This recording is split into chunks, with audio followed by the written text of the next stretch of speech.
Oke. Aduh, oke ya, ini kita lanjutkan lagi nih di Apa Kabar Indonesia. Pokoknya pada saat break ini banyak insight lah dari Mas Daryadi. Tapi pada saat on air coba tes nih mungkin Mas Daryadi, Mas Kita Bambang coba nih. ya. Iya kan? Mas, bicara soal permainan rangkap dengan permainan individu misalnya begitu ya. Ini kan Indonesia kan menerapkan sistem permainan yang fokus kepada masing-masing gitu ya. Tunggal ya tunggal, ganda dan ganda campuran juga ini semua fokus begitu. Ya. Catatannya apa kalau misalnya kalau kita melihat negara-negara lain yang masih menerapkan mix ya atau campur seperti itu? Iya, memang di tahun 90-an zaman Mas Bambang masih main ya, itu main di tunggal, main di ganda. Itu biasa gitu lah. Habis main di tunggal putra. Paling energi ya paling. Iya, main di ganda. Stamina. Pastinya akan membutuhkan energi yang besar. Kalau di sekarang ini eranya berbeda. Memang ada beberapa negara yang masih pemainnya bermain rangkap tapi tidak ditunggal menjadi ganda. Jadi biasanya Tunggal ya tunggal ya. ada juga yang bermain tunggal dan ganda itu di Perancis. Popov bersaudara, ini adik kakak. Habis dia main di tunggal, main ganda putra. Kemudian ada karena dia bersaudara itu ya. Iya, dia bersaudara. Sampai di rumah juga masih latihan gitu. Terus-terusan dibahas. Di Korea juga ada, kita ketahui namanya Se Seung Jae. Dia main juga di ganda putra bersama Kang Min Hyuk. Dan ini dahsyat dia. Boleh dibilang dia main di ganda putra, ganda campuran. Dan dia bisa tembus sampai ke final. Pasti energinya harus double. Kenapa? Kalau orang lain main mungkin dari babak awal sampai final hanya 5 kali, artinya di 2 kali. Double. Dan itu bisa sampai final. Ini saya kira memang butuh energi yang luar biasa. Dan itu sudah diperlihatkan oleh Se Seung Jae dengan beberapa gelar yang dia dapat. Oke. Iya. Nah, kalau dari pengalaman Mas Bambang sendiri ya, artinya kalau misalnya kita kan ngelihatnya juga fisik kan sangat-sangat diperhitungkan gitu ya, stamina. Tapi teknik juga bagaimana tuh kondisi antara fisik dengan mengkombinasikan tekniknya gitu, strateginya. Kalau untuk main merangkap ya, terutama kayak model sekarang ini paling yang bisa merangkap itu dari ganda campuran ke ganda putra atau ganda putri ke ganda campuran seperti itu. Nah itu memang memerlukan secara fisik memang harus luar biasa.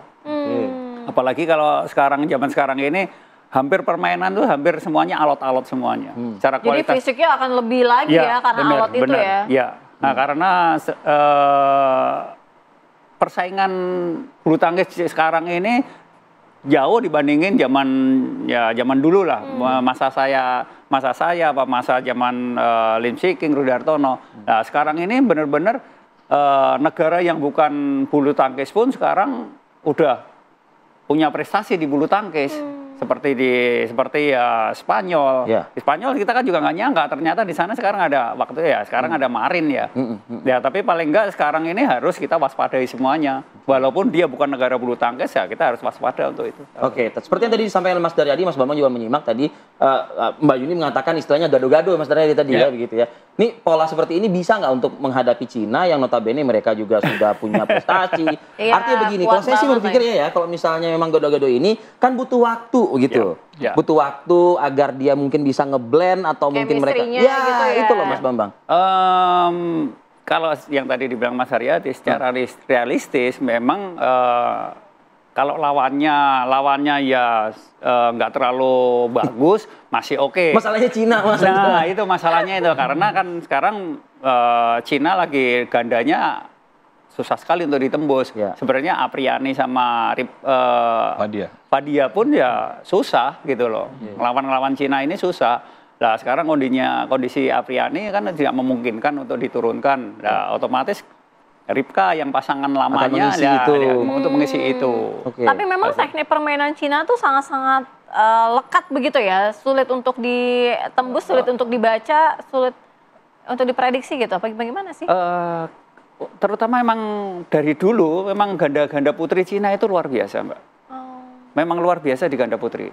Memang dia punya serangannya dia bagus, punya individu defense-nya juga dia bagus. Chemistry-nya juga dapat gitu ya kalau yang untuk ganda sebenarnya untuk kalau ganda putri lawannya memang sebenarnya Jepang atau Korea.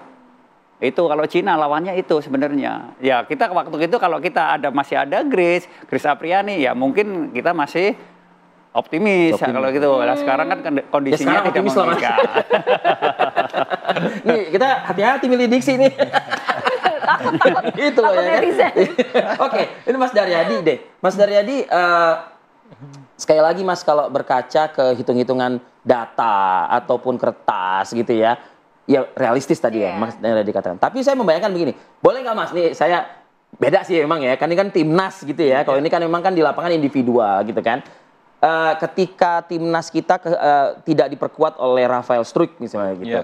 Nah itu memang goyang itu pola permainan. Gitu. Nah tapi kalau misalnya nanti kan ada Gregoria ya kan. Ini bisa nggak menjadi seorang Rafael Struijk juga, artinya ketika dia menorehkan permainan yang baik akan membuat sihir yang baik gitu juga, gitu loh. Betul. Memang harapannya memang seperti itu. Bedanya dengan yang katakan sepak bola 11 lawan 11. Sementara kalau di badminton 5 lawan 5, tapi tampil di lapangan 1 lawan 1 atau 2 lawan 2. Inilah perlunya strategi dari pelatih ketika siapa yang akan dilawan, siapa yang akan kita lawankan, kan begitu. Jadi ketika di sana turunkan Chen Yufei, maka andalan kita adalah Grego yang akan dihadapkan. Jadi hitung-hitungannya peringkat tertinggi lawan peringkat tertinggi. Dan inilah yang coba dilakukan. Grego memang menjadi harapan kita buat pembuka, menjadi booster ya buat rekan-rekan yang lain. Karena dari 5 nomor ini yang boleh dibilang memiliki peluang tinggi untuk bisa mencuri poin ada di Grego. Ada di Grego. Kelebihan Grego apa? Ya, Grego saya cermati dia sejak menjadi juara dunia junior di tahun 2017. Memang dia butuh waktu sekitar 7 tahun bisa tembus di area 10 besar dunia. Dan Grego yang sekarang ini bukan lagi yang saya lihat Grego di tahun 2000, katakanlah di awal-awal kemarin 3-4 tahun lalu, di mana dia sering jadi bulan-bulanan ketika ketemu Chen Yufei, ketemu Akane, ketemu Marin, ketemu Intanon, ketemu Nozomi. Sekarang semua sudah boleh dibilang dikalahkan. Tinggal 2 pemain yang belum dia kalahkan. An Sayang 6 kali ketemu belum menang, lawan Tai Tzu Ying 9 kali belum pernah menang. Intanon 8 kali dan akhirnya pecah telur kemarin. Jadi saya kira memang fase permainan Grego saat ini memang sedang naik. Ini yang kita harapkan dia semakin meningkat lagi dan klimaksnya nanti di Olimpiade harapan kita. Mas Daryadi, kalau misalnya kita melihat ya, paling tidak evaluasi lah dari secara keseluruhan untuk Uber sendiri gitu ya, untuk menghadapi Cina ini yang seperti apa?